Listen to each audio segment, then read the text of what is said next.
કહું છું કે હાલતા હાલતા મને નીકળે સમૂહ લગ્નમાં જામ જાય તે હું જામમાં ગઈ નથી કોઈ દી તે ગઈ ચોખરી પણ પેલા 10-15 વર્ષ આ નથી ગઈ તે એકાદું ભરવાડનું ઘરાણું પહેરવાનું મન થયું છે સવારે હાથી ભાઈ કહેજો અમારે હાટું એક ઘરાણું કાઢી રાખે હમણાં વળતા પૈસા આવું એડિટિંગ વિડીયો કરાવી આવું ફોન ને અને ફ્રી માં આપણે સવારે મારી હાટું એક દાગીનો ડોકનો હારો ઘડાવી રાખે કાઢી રાખે ઘડાવેલા છે મેં જોયો મને બહુ ગમતો પણ મેં કાંઈક પ્રસંગમાં જાવતી પહેરું ને તો હવે પ્રસંગનો લગાવી ગયો તો કહે છે મને એક કાંઈક એને મૂર્તિ ઘડાવી સરસ મજાની તે એ મારે જોઈએ છે બરોબર તે એને કહે છે ઓલા ડોકમાં દોરાવાળી મૂર્તિ છે ને એ હંસામાં લેવા આવ્યા તેને જાનમાં જવું સમૂહ લગ્નમાં હા લ્યો જા માતાજી જય શ્રી કૃષ્ણ.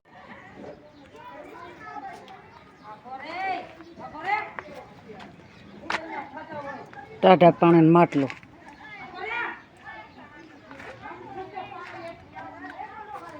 સરસ મજાનું ને કામ ચેડે કામ સવારે તો ઓર્ડર આવ્યો છે ગોપી મંડળનો તે માથા ઉપર ચડાવી લઈએ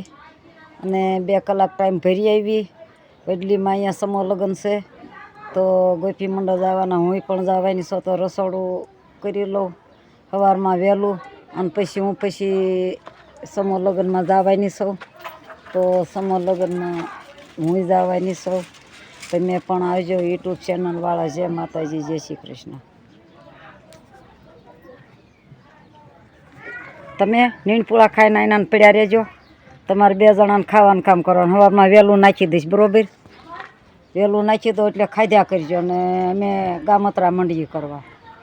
સમૂહ લગ્ન પૂરા થાય ત્યાં સપ્તાહનું કામ આવી જવાનું વળી પાછા સપ્તાહમાં જોડાશું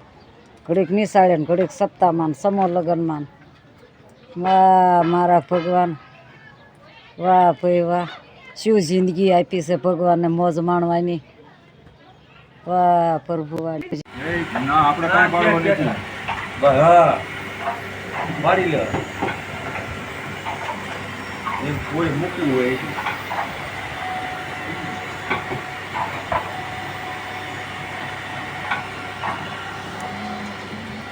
એ વિડીયો બનાવો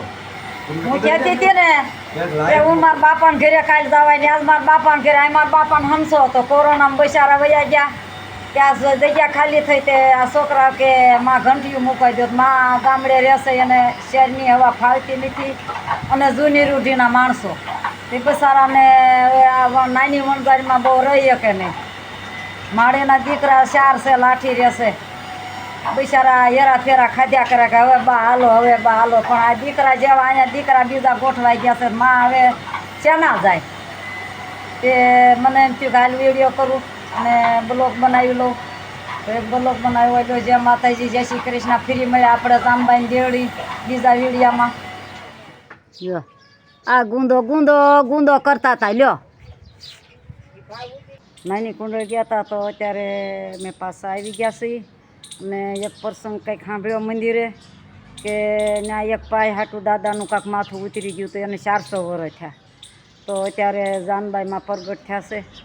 ત્યાં સુધી મારા વિડીયોને વિરામ લઉં છું.